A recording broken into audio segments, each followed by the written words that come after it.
hindi lang ako nagkakamali, ito yung tubig na to galing sa Matondong River, di ba? Tama ka dyan. At ginawa po nila ito para naman maging resort na ma-enjoy ng ating mga kababayan dito sa Camarines Norte. At hindi lang yun. Meron daw silang mga recreational facilities doon sa taas na aming pupuntahan maya-maya lamang.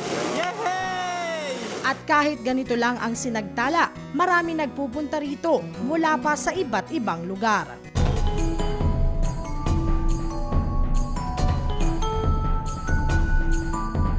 Napakasimple po ng lugar nito pero maraming taong nagpupunta at nag-e-enjoy. Katulad ng mga taong nasa likuran ko ngayon. Ayan po. Yan. So, puntahan natin sila ating kamustahin. Nakakawasa, kamusta kayo dyan? Nay, kamusta ko? Yan. Mahihain mo ako eh. Mahihain mo ako. Hindi. Mahihain ako talaga ako. Mahihain dito eh. Ba sabihin niyo naman, wala akong galang. Kain na tayo. Pilatom. Isipin niyo na ako nagandaan yan sa inyo. Yan. Yun.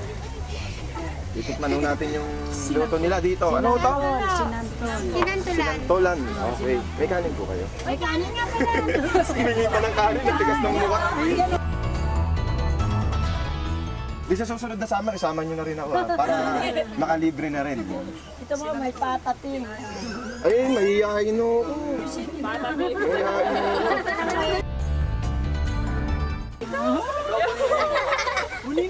ako. Tama, binata ako. Nay, Ikaw na lang to. Nay, wala pong magsiselos na Nay. Hindi na pong pagawa na naman. Mga sweet ang mga taga-Camarines. Batang-bata man ang kasweet ko. Hindi, okay lang yun. Ayaw ko, Nay. 1, 2, 3. Sarap. Since limited ang area na pwedeng pasyalan sa Daet, sa mga katabing bayan naman ito ay halos di rin nalalayo sa isa't isa. At dahil pineapple o pinya ang kilalang produkto, namasyal kami sa ilang pineapple farm dito. Kaya naman medyo lakaran ng konti para makarating sa farm. It's raining hard, so we have payong. Yeah, at kita nyo naman ang mga kulay, di ba? Kung anong Bagay. kulay ng Terno. shirt. Yeah, terno. Nandito po tayo ngayon sa isang... Pinyahan. Pineapple farming. Farm. Farm ba? Farm. Kasi of, Pinyahan ba yan? Yan, tama.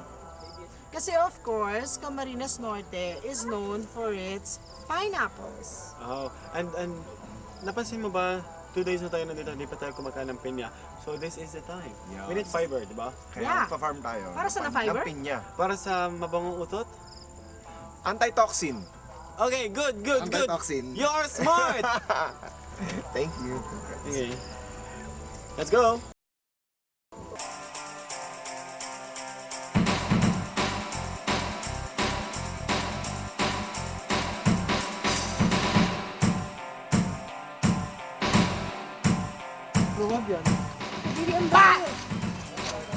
Take note, pang-apat sa buong Pilipinas ang Camarines Norte pagdating sa pinya at kakaiba ang pinya dito.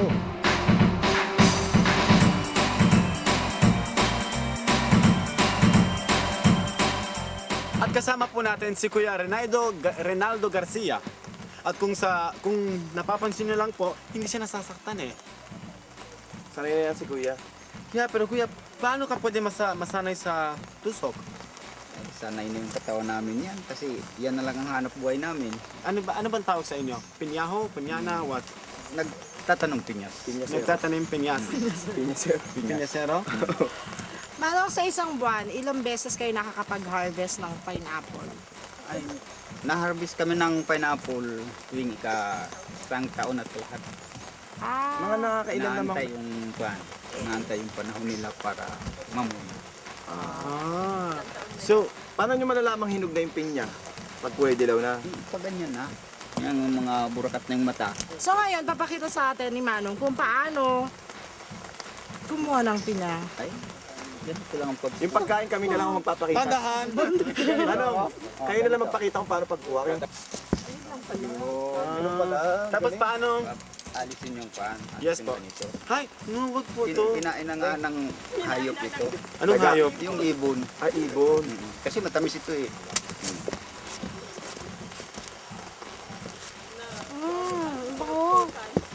Yeah. Actually, iba amoy niya sa mga ibang pinya, di ba? Obvious na paborito ni Uma ang pinya.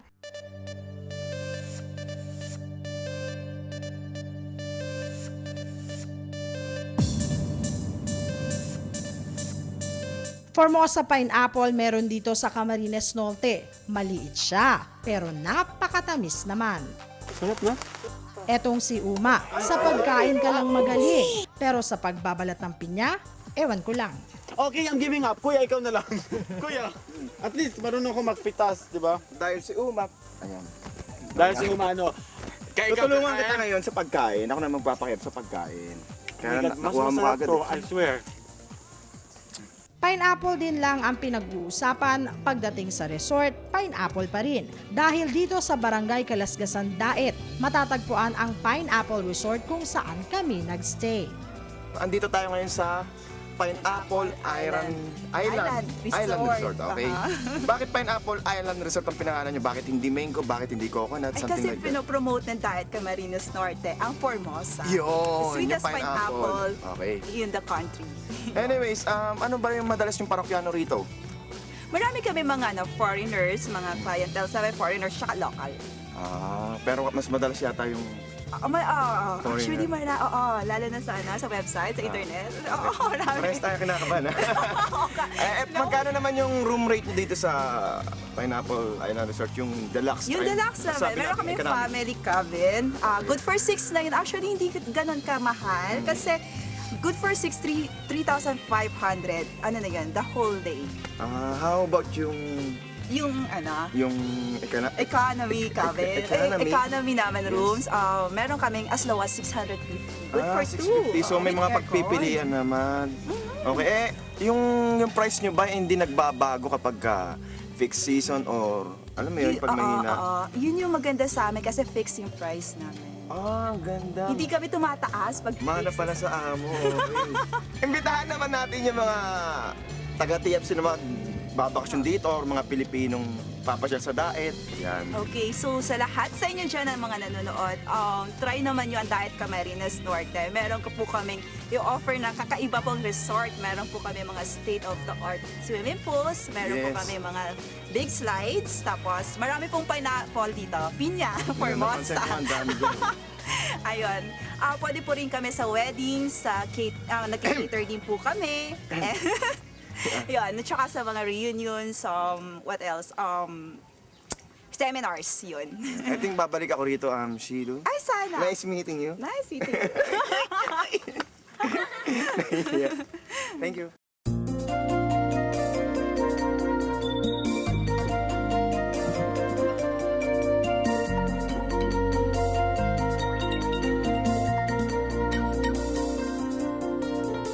Enjoy ang mga bisita dito, bata o matanda, tamang-tama sa pamilya.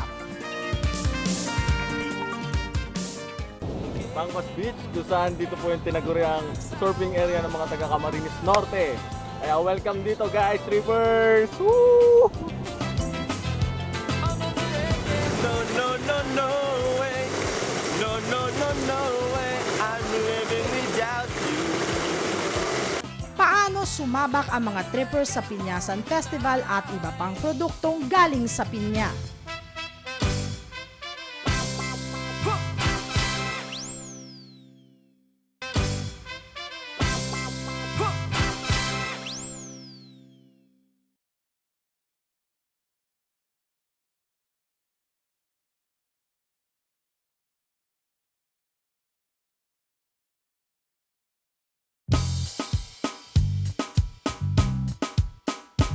Next destination namin, Pinya Weaving. Sila ang gumagawa ng mga damit na mula sa pinya. Andito po tayo sa isa sa pinakakilalang piniweaving sa Camarines Norte. At makikita po natin ang pag-weaving ng tela na kung saan ay nagmula pa sa Formosa Pineapple. At itong pinya weaving na ito ay hatid sa atin ng Labo Progressive Multipurpose Cooperative. At makakasama po natin ngayon si Kuya Roy. At ito naman po yung pagsimula sa paggagawa ng sinulid po sa dahon ng pinya ng pineapple. Yan. Nice si Kuya. At habang ginagawa to ni Kuya, alam niyo ba na yung Formosa, sinasabi nila, is one of the Pinakamasarap. pinakamasarap, pinakamatamis.